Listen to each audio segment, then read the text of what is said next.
আসসালামু আলাইকুম, সবাই কেমন আছেন? আশা করি সবাই অনেক ভালো আছেন। নারিকেলের পাকন পিঠা বানাবো একদম মচমচে। তো এখানে ময়দা নিয়ে নিয়েছি।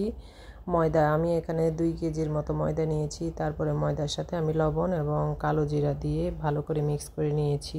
তারপর চুলায় একটা কড়াইতে তেল একদম ভালোভাবে ফুটন্ত গরম করে নিয়েছি। এখন ওই তেলটাই এখানে এই ময়দার উপর দিয়ে দিলাম। এখানে আমি হাফ লিটারের মতো তেল নিয়েছি। তেলটা নিয়ে একদম ফুটন্ত অবস্থায় আমি ময়দার উপর দিয়ে দিলাম। তো দিয়ে এখানে আমার ননদ পিঠাগুলো বানাচ্ছিল, তো উনি পিঠা বানাচ্ছে। তো গরম তেলটা দিয়ে খুন্তি দিয়ে ভালো করে নেড়ে চেড়ে মিক্স করে এরপর হাতের সাহায্যে ভালো করে ময়দার সাথে তেলটাকে মিক্স করে নিতে হবে, যাতে করে কোথাও একদম ফাঁকা না থাকে। এরপর নর্মাল ঠান্ডা পানি দিয়ে আস্তে আস্তে করে একদম শক্ত করে একটা ডো তৈরি করতে হবে। শক্ত ডো, এই শক্ত হলেও যদিও এটা শক্ত মনে হবে, পরে কিন্তু আস্তে আস্তে এটা নরম হয়ে যাবে। তো একদম শক্তই হতে হবে ডোটা। নরম হলে কিন্তু পিঠাগুলো পরে দেখা যাবে মচমচে হবে না, এই জন্য ডোটা নরম হতে হবে। আর এই পিঠাগুলো কিন্তু আপনারা 2 থেকে 3 মাস অনায়াসে ঘরে সংরক্ষণ করে রেখে খেতে পারবেন, নষ্ট হবে না। একদম নর্মালি আমরা যেভাবে রাখি, বাইরে ফ্রিজে না। তো এই তো আমার ননদ এখানে একদম মথে পরে ময়দাটাকে গোল করে নিয়েছে। এরপর লেচি কেটে নিয়েছি ছোট ছোট করে। আর এখানে নারকেল ছিল। এখন নারকেলটাকে পিঠার পুরের জন্য এখানে নারকেলটাকে রেডি করছি। তো ওইখানে ময়দাটাকে ভালো করে মথে আমরা ঢেকে রেখেছি। তো এখানে এখন কড়াইতে সামান্য একটু তেল দিলাম, যাতে নিচে লেগে না যায়, সেই জন্য না দিলেও হবে। তো এখানে আমি 2টো নারকেল দিয়ে এখানে 1.5 কাপের মতো চিনি দিয়ে দিলাম। দিয়ে এখন গরম মশলা দিয়ে দিব, একটু স্বাদ মতো লবণ দিয়ে দিল। তারপর এখানে এলাচ, দারুচিনি, তেজপাতা দিয়ে দিবে। তো যদিও এখানে তেজপাতা দেওয়া হয়নি, তো আপনারা চাইলে তেজপাতা, দারুচিনি, এলাচ দিতে পারবেন। তো এখানে আমার ননদ দারুচিনি, এলাচ এবং তেজপাতা দিয়ে দিল। এখন দিয়ে সব কিছু মেখে তারপর এই অনেকক্ষণ ধরে এটাকে চুলা লো হিটে রেখে, একদম লো হিটে রেখে নারকেলগুলোকে একদম ঝরঝরে করে ফেলবে। তো নারকেলগুলো চুলায় রেখে এখানে আমার ননদ এই যে বেলা শুরু করলো।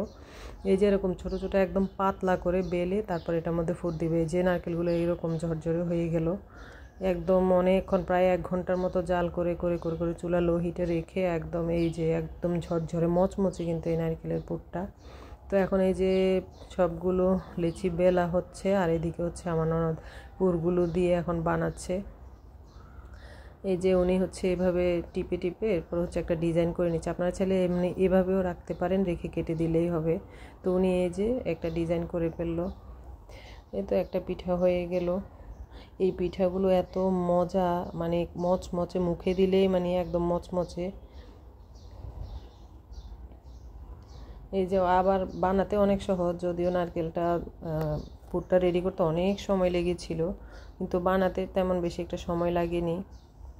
তো আমি লেচি কেটে দিয়েছিলাম, তারপর বেলে দিচ্ছিলাম, উনি পুরগুলো ঢুকিয়ে এভাবে পিঠা বানিয়ে নিচ্ছিল। তো দুজন মিলে করাতে তাড়াতাড়ি হয়েছে। এই যে অনেকগুলো পিঠা বানিয়েছে, এগুলো ছাড়াও আরও অনেক পিঠা ছিল।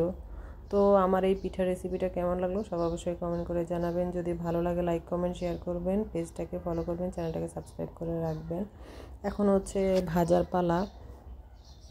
এই তো কড়াইতে তেল দিয়ে গরম করে নিলাম। এখন একটা একটা করে পিঠা দিয়ে দিচ্ছি ভাজার জন্য। আর এই পিঠাগুলোকে মানে বেশিক্ষণ সময় লাগে না ভাজতে, যেহেতু পিঠাগুলো পাতলা, ভিতরের পুরটাও একদম রেডি করা। তো একটু 5-10 মিনিটের মতো রাখলে এই পিঠাগুলো একদম মচমচে হয়ে যাবে।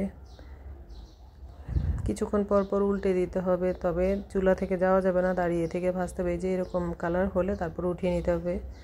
তো এই তো উঠিয়ে নিচ্ছি, আবার দিয়ে দিব।